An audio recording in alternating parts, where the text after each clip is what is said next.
Hello everyone, ఎలా ఉన్నారు అందరూ? నేనైతే చాలా బాగున్నాను. మీరు ఎలా ఉన్నారో నాకు కామెంట్ సెక్షన్లో కామెంట్ చేసి చెప్పండి. ఇది ఒక చిన్న మెమొరీ వ్లాగ్ లాంటిది, మీకు కూడా నచ్చుతుందేమో చూడండి.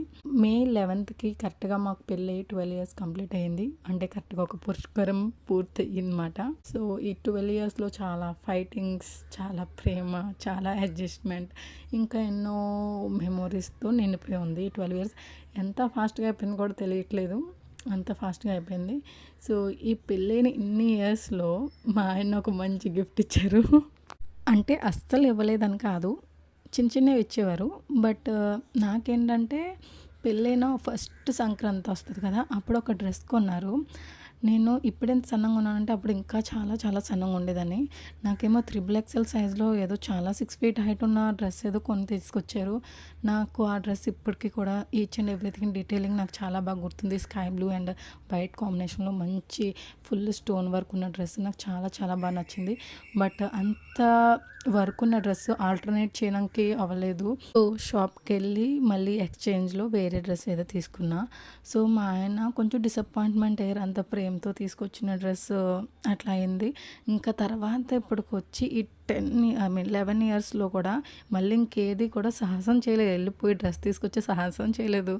సో చీర కూడా కొనలేదు అన్నమాట. నేను చాలాసార్లు అడుగుతాను, పోయి ఏదైనా సెలెక్ట్ చేసి తీసుకురావచ్చు కదా, నువ్వు ఏది తీసుకొచ్చినా పర్లేదు అన్నట్టుగా. ఓకే డ్రెస్సెస్ అంటే నీకు సెట్ కావట్లేదు, పో చీరలు కొనవచ్చు కదా, దాని ఏముంది సైజు ఉండదు కదా అంటే లేదు. అంటే ఆయనకి ఒక ఫీలింగ్ ఉండిపోయినట్టుంది, కొన్నిన తర్వాత మళ్ళీ రిటర్న్ ఇచ్చేస్తాను అట్లా.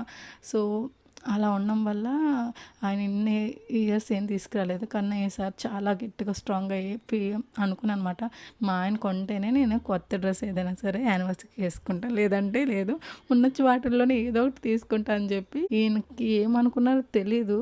ఈ ఇయర్ ఏమొచ్చి వెళ్ళి ఎప్పుడు కొన్నారు కూడా నాకు తెలియదు. ఈసారి అంటే లాస్ట్ 1 వీక్ నాతోనే ఉన్నారు కంటిన్యూస్గా. ఎప్పుడు వెళ్ళారు, ఎప్పుడు కొన్నారు, తీసుకొచ్చిన డ్రెస్ని ఎక్కడ దాచారు, ఎప్పుడు ప్యాక్ చేశారు, ఇట్లా ఏవి కూడా నాకు ఈసారి నిజంగానే సర్ప్రైజ్. నా ఫేస్లో ఆ నవ్వు, ఆ ఎక్సైట్మెంట్, ఆ హ్యాపీనెస్ చూస్తే మీకు అర్థమై ఉంటుంది ఎంత హ్యాపీగా ఫీల్ అవుతున్నాను. నార్మల్గా అయితే ఇది ఒక విధంగా నేను అడిగి కొనిపించుకున్నట్టే, బట్ అయినా సరే నేను ఆ షాపింగ్కి వెళ్ళలేదు. అట్లీస్ట్ ఆయన ఎప్పుడు కొన్నారు, ఎలా కొన్నారు, ఏది కూడా నాకు తెలియకుండా ఒక సర్ప్రైజ్లా ఇచ్చారు. ఇది నాకు చాలా best memory in my life. ఈ 12 ఇయర్స్లో చాలా చాలా హ్యాపీగా ఫీల్ అయిన ఒక మెమొరీ మాట. ఈయన ఈ డ్రెస్ కొన్నప్పుడు పెట్టిన ఎఫర్ట్స్ అన్నీ కాదు, ఎందుకంటే మా చెల్లితోనే ఎక్కువ కాంటాక్ట్లో ఉన్నారన్నమాట. సో మా చెల్లితోనే అన్నీ మాట్లాడి అన్నీ చేసుకొని తీసుకొచ్చారు. అండ్ డ్రెస్తో పాటు బ్యాంగిల్స్ కూడా కొన్నారు. అది క్లిప్ నేను షూట్ చేయలేదు. అలా అయింది, నాకు చాలా హ్యాపీగా అనిపించింది. Thank you so much my dear husband. ఇంతకీ నువ్వు మీ ఆయనకి ఏం గిఫ్ట్ ఇచ్చావు అని అడగొద్దు. ఈసారి నేను మా ఆయన కోసం ఏమేమి కొనలేకపోయాను. ఒక్కొక్కసారి కొంటూ ఉంటాను, ఒక్కొక్కసారి చేస్తూ ఉంటాను. అంటే డిపెండ్స్, నా దగ్గర టైం ఉంటే కనుక ఏమైనా హ్యాండ్ వర్క్స్ కానీ లేదంటే ఎంబ్రాయిడరీ ఫ్రేమ్స్ ఇట్లా ఏదైనా సరే చేసిస్తూ ఉంటాను. అదర్వైజ్ నా దగ్గర మనీ ఉంటే ఏదైనా షర్ట్, టీషర్ట్స్ ఇలాంటివి కూడా కొంటూ ఉంటాను అనమాట. బట్ ఈసారి నాకు నా దగ్గర అసలు టైము లేదు అండ్ మనీ కూడా లేదు, రెండు లేక నేనేం చేయలేదు. సరే కేక్ చాలా స్పెషల్గా ఉండాలనిపించి ఒక యూనిక్ డిజైన్ అయితే ట్రై చేశాను. డిజైన్ స్టార్టింగ్లో కొంచెం అనుకున్నట్టుగా రావట్లేదు ఏంటబ్బా అని ఒక చిన్న ఫీలింగ్ వచ్చింది. బట్ లాస్ట్కి చాలా మంచిగా టర్న్ అవుట్ అయింది. నాకు చాలా చాలా బాగా నచ్చింది. కేక్ అయితే చాలా ముద్దుగా అనిపించింది. అంటే కేక్ మీద రియల్ ఫ్లవర్స్ ఎట్టే లోపలికి ఆ కేక్ లుక్కే మారిపోయింది. ఇప్పటి వరకు నేను చేసిన అన్ని కేక్స్లోని ది బెస్ట్ కేక్ డిజైన్ ఇది. అండ్ అంటే కేక్ మీద కేక్ ఎవడైనా పెడతాడు, బట్ కేక్ మీద హార్ట్ సింబల్ అనేది ఇలా నించోబెట్టి పెట్టడం అనేది నాకు ఫస్ట్ టైం ఈ డిజైన్ ట్రై చేస్తాను. ఇన్ ఫ్యూచర్లో ఎప్పుడైనా కస్టమర్ ఏదైనా అడిగినా సరే ఫస్ట్ అది నా మీద నేను ట్రై చేసుకొని కస్టమర్ వరకు ఇస్తూ ఉంటాను. కాబట్టి మా పిల్లల బర్త్డేస్ కానీ మా యానివర్సరీకి కానీ నేను ఏదైనా సరే కొంచెం యూనిక్గా ఏదైనా ట్రై చేయాలని అనుకుంటూ ఉంటాను ఎప్పుడూ. సో ఇట్లా మా యానివర్సరీకి ఇలా హార్ట్ అనేది నించోబెట్టి పెట్టాలి అని బాగా గట్టిగా ఫిక్స్ అయ్యి ఉన్నాను ముందు నుంచి. సో అనుకున్నట్టుగా పైన హార్ట్ మంచిగా నించుంది. చాలా చాలా హ్యాపీగా ఫీల్ అయ్యాను. అండ్ కేక్ డిజైన్ కూడా అంటే రియల్ ఫ్లవర్స్ పెట్టాలి అని ముందు నుంచి అనుకున్నాను తప్ప మిగతా డిజైన్ ఏం చేయాలి ఏంటి అని సరే నేనేం అనుకోలేదు. ఆన్ ద స్పాట్ నాకు ఏవేవి క్రియేటివిటీగా నాకు ఎంత ఎంత అనిపించిందో, బ్రెయిన్లో ఏమేమి వచ్చాయో అన్నీ కూడా ఈ కేక్ మీద చూపిస్తూ పోయాను. ఆన్ ద స్పాట్ ముందు నుంచి అనుకున్నది ఏది కాదు ఇందులోని డిజైన్ చాలా చాలా క్యూట్గా ఎంత బ్యూటిఫుల్గా టర్న్ అవుట్ అయిందో కేక్ మాత్రం నాకు చాలా బాగా నచ్చింది కేక్. మీకు ఎలా అనిపించిందో కామెంట్ చేయండి. అండ్ టేస్ట్ వైజ్గా కూడా చాలా బాగా నచ్చింది నాకు. కింద కేక్ ఏమో పైనాపిల్ ఫ్లేవర్ పెట్టాను అండ్ పైన హార్ట్ షేప్ కేక్ ఉంది కదా, అది వైట్ ఫారెస్ట్ కాదు సారీ వైట్ ట్రఫుల్ కేక్లోనే చేశాను. మా ఫ్రెండ్స్ అన్నారన్నమాట, వైట్ ట్రఫుల్ ఒకసారి ట్రై చేయి మంచిగా ఉంటుంది టేస్ట్ అది ఇది అంటే ట్రై చేశాను. బట్ బాగా ఓవర్ స్వీట్గా అనిపించింది. దీనికన్నా వైట్ ఫారెస్ట్ చాలా బెస్ట్ యాక్చువల్లీ. అంత స్వీట్ అనిపించదు. అంటే స్వీట్ అంటే బాగా ఇష్టం ఉన్న వాళ్ళు చేసుకోవచ్చు మేబీ వైట్ ట్రఫుల్, బట్ నాకు అంతగా ఆ ఫ్లేవర్ నచ్చలేదు. But cake sponge all over బాగా నచ్చింది. మళ్ళీ ఆ heart shape cake I mean white truffle cake మా పెద్దవాడికి చాలా బాగా నచ్చింది అనమాట. ఆ టేస్ట్ పైనాపిల్ కన్నా వాడికి ఆ టేస్ట్ నచ్చింది. సో ఇలా డిపెండ్స్, ఎవరిష్టం వాళ్ళది, టేస్ట్ చెప్పుకోలేము. నాకైతే పైనాపిల్ కేక్ బాగా నచ్చింది అనమాట. గుండె జారి ప్యాంట్లోకి వచ్చేస్తుంది అంటారు కదా, అలాంటి సిచ్యువేషన్ ఇది. ఒక కేక్ పైన ఇంకొక కేక్ పెట్టడం అనేది మామూలు విషయం కాదు.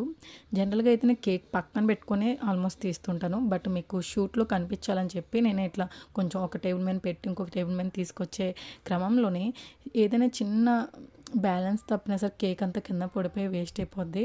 సో ఇది నాకే కాదు ఆల్మోస్ట్ ప్రతి హోమ్ బేకర్కి లేదా బేకర్కి గుండె జారి ప్యాంట్లోకి వచ్చే సిచ్యువేషన్ ఉంటుంది అందరికీ. కానీ ఫైనల్గా మంచిగానే వచ్చింది. అండ్ ఇక్కడ చూస్తున్నారా బ్యాక్ సైడ్ క్రీమ్ ఏమీ అప్లై చేయలేదు. ఒకవేళ ఇదే డిజైన్ కస్టమర్ అడిగితే కనుక నేను బ్యాక్ సైడ్ కూడా క్రీమ్ అప్లై చేసి ఇవ్వాలి మంచిగా. బట్ ఇది నా కోసమే కదా, ఇంట్లోకే కదా, ఇంకెందుకు ఎక్స్ట్రాగా క్రీమ్ అది అని చెప్పి నేను ఇంకా చేయలేదన్నమాట. మా ఆయన వచ్చి ఇది మన యానివర్సరీ కాబట్టి నా చేయి కూడా పడాలి అని చెప్పి ఫ్లవర్స్ అటు నుంచి ఇటు నుంచి అటు పైన ఫినిషింగ్ చేస్తానని చెప్పి తాపి మేస్త్రి పని చేస్తున్నాడు. ఆబ్వియస్లీ మా పని ఆయన పని ఇంకా ఆల్మోస్ట్ ఒకటే, చేస్తూ ఉండాలి. ఫినిషింగ్ కరెక్ట్గా వచ్చేంత వరకు ఇంకా చేస్తూనే ఉంటాము. సో బేసికల్గా ఒక హోమ్ బేకర్కి ఆ ఫీలింగ్ ఏంటో తెలుస్తూ ఉంటుంది. చూస్తున్న మీరు ఎవరైనా సరే ఇలాంటి ఒక కేక్ డిజైన్ ట్రై చేయాలనుకుంటే కనుక జాగ్రత్తగా గుర్తుపెట్టుకోవాల్సిన విషయం ఏంటంటే, రియల్ ఫ్లవర్స్ యూస్ చేసేటప్పుడు కింద కార్డులు ఉంటాయి కదా, వాటికి అల్యూమినియం ఏదైనా కవర్ చేయండి. లేదా ఇలా నేనైతే యూస్ చేసింది ఫుడ్ ర్యాపర్ కవర్ ఉంటుంది కదా, దాన్ని చాలా బాగా చుట్టేశాను. ఎందుకంటే రియల్ ఫ్లవర్స్ కార్డులు కట్ చేస్తున్నప్పుడు అక్కడ నుంచి లైట్గా లిక్విడ్ అనేది రిలీజ్ అవుతుంది. ఆ లిక్విడ్ అనేది ఫుడ్లో కలవకూడదు. అందుకనే మనం ఇలా ర్యాప్ చేసి అప్పుడే మనం ఫ్లవర్స్ని పెట్టాలి. ఇది ఖచ్చితంగా గుర్తుపెట్టుకోండి. లేదంటే ఆ లిక్విడ్ అనేది పాయిజన్గా చేంజ్ అయ్యే అవకాశాలు ఉంటాయి. అవి తినిన తర్వాత వాంతులు రావడం, మోషన్స్ అవ్వడం ఇలాంటివి ఏవైనా జరగవచ్చు. So avoid that. అవన్నీ అవాయిడ్ చేసుకోవడానికే మీరు ఆ కార్డులు ఖచ్చితంగా ప్లాస్టిక్ ర్యాప్ అనేది ర్యాప్ చేసి మనం అందులో పెట్టాలి. ఆ విషయాన్ని అయితే బాగా గుర్తుపెట్టుకుని. ఆర్టిఫిషియల్ ఫ్లవర్స్ కూడా ఉన్నాయి నా దగ్గర, బట్ నేను రియల్ ఫ్లవర్స్ యూస్ చేయాలని బాగా గట్టిగా ఫిక్స్ అయ్యాను. అండ్ మిగతాదంతా కూడా ఇట్లా ఎడిబుల్ గిల్టర్ ఉంటాయి కదా, అందులో లైట్గా ఆయిల్ మిక్స్ చేసి మనకి కట్టర్స్ ఉంటాయి కదా, కుక్కీ కట్టర్స్ కానీ లేదా ఫౌండైన్ కట్టర్స్ ఉంటాయి కదా, వాటిని దాంట్లో డిప్ చేసి జస్ట్ పైన చిన్న చిన్న హార్ట్ సింబల్స్ లాగా నేను ఇలా ప్రింట్లు ఇచ్చాను. అండ్ కొన్ని షుగర్ బాల్స్ అవి వేసి కొన్ని ఫాక్స్ బాల్స్ ఇవన్నీ కూడా కేక్ మీద డెకరేట్ చేశాను. అండ్ అది మా ఆయనది పేర్లకి జస్ట్ స్టార్టింగ్ లెటర్స్ మాత్రమే తీసుకున్న JS అని. ఆ మధ్యలో చిన్న హార్ట్. మా లెటర్స్ ఏంటంటే వైట్ టు వైట్ బాగా కలిసిపోయింది అనిపించింది. సో పైన లైట్గా ఎడిబుల్ గిల్టర్ గోల్డ్ ఉంది కదా, దాంతో లైట్గా బ్రష్తో అప్లై చేసి కొంచెం గోల్డ్ ఫినిషింగ్ అనేది ఇచ్చానమాట. సో ఫైనల్గా కేక్ డిజైన్ అయితే ఇట్లా టర్న్ అవుట్ అయింది. మీకు ఎలా అనిపించిందో నాకు కామెంట్ చేయండి. వీడియో ఎక్కడైనా సరే కొంచెమైనా నచ్చింది, రిలేటబుల్ అయ్యారంటే కనుక ప్లీజ్ సబ్స్క్రైబ్ చేసుకోండి. మన ఛానల్లో అయితే ఎక్కువ శాతం బేకింగ్ రిలేటెడ్ వీడియోస్ వస్తాయి. వ్లాగింగ్స్ కూడా ట్రై చేస్తాను ఆల్మోస్ట్ పెట్టడానికి అప్పుడప్పుడు. అంత అంటే ఇంపార్టెంట్ ఆ వీడియోలో ఏదైనా మంచిగా ఏదైనా మీకు ఇన్ఫర్మేటివ్ అనిపిస్తే కనుక ఖచ్చితంగా షేర్ చేస్తాను. అంతేగాని నా డైలీ రొటీన్ అయితే నేనేం షేర్ చేయాలనుకోవట్లేదు. సో ఆ రోజు ఆఫ్టర్నూన్ కల్లా నాకు కేక్ ఫినిషింగ్ లంచ్ అంతా అయిపోయింది. తర్వాత నాకు కొన్ని బ్రౌనీ ఆర్డర్స్ వస్తాయి. సరే ఏముంది ఖాళీ కదా ఈవినింగ్ వరకు అని చెప్పి బ్రౌనీ ఆర్డర్స్ అయితే తీసుకున్నా. కేక్ ఆర్డర్స్ అయితే తీసుకోకపోను, ఎందుకంటే చాలా టైం తీసుకుంటాం మళ్ళీ వాటికి. బ్రౌనీ ఆర్డర్స్ కాబట్టి తీసుకొని చేసేసి ఈవినింగ్ 5:36 కల్లా నేను డెలివరీ కూడా ఇచ్చేసాను. ఇంకా దాని తర్వాత మళ్ళీ కొంచెం ఫ్రెష్ అయ్యి సారీ అది కూడా చేంజ్ చేసుకొని కేక్ కటింగ్ అయితే చేసుకున్నాం. నా పెద్ద కొడుకు ఆ టైంకి నాతో లేడు, సో అది చిన్న మిస్ అయ్యింది. మీలో ఎవరైనా సరే మా చాకోటేల్స్ యొక్క brownies, cookies and chocolates try చేయాలనుకుంటే కింద నా వాట్సాప్ నెంబర్ ఇస్తాను, కాంటాక్ట్ అవ్వండి. Finally the end of this video. ఈ వీడియో నాకు కొంచెం మెమొరీగా ఉండాలి, లేదా నా పిల్లల ఫ్యూచర్లో చూసుకోవడానికి బాగుండాలని షూట్ చేసుకున్నాను. కానీ అలా అని మీకు బోర్ కొట్టకూడదు కాబట్టి నా కేక్ డెకరేటింగ్ టిప్స్ అన్ని కూడా మీతో ఇందులో షేర్ చేసుకున్నాం. Hope you like it. మీకు నచ్చితే తప్పకుండా లైక్ చేయండి. ఇంతవరకు చూసినందుకు థ్యాంక్ యూ సో మచ్. మళ్ళీ ఇంకొక మంచి వీడియోలతో మీ ముందుకు వస్తా. Until then take care and bye bye.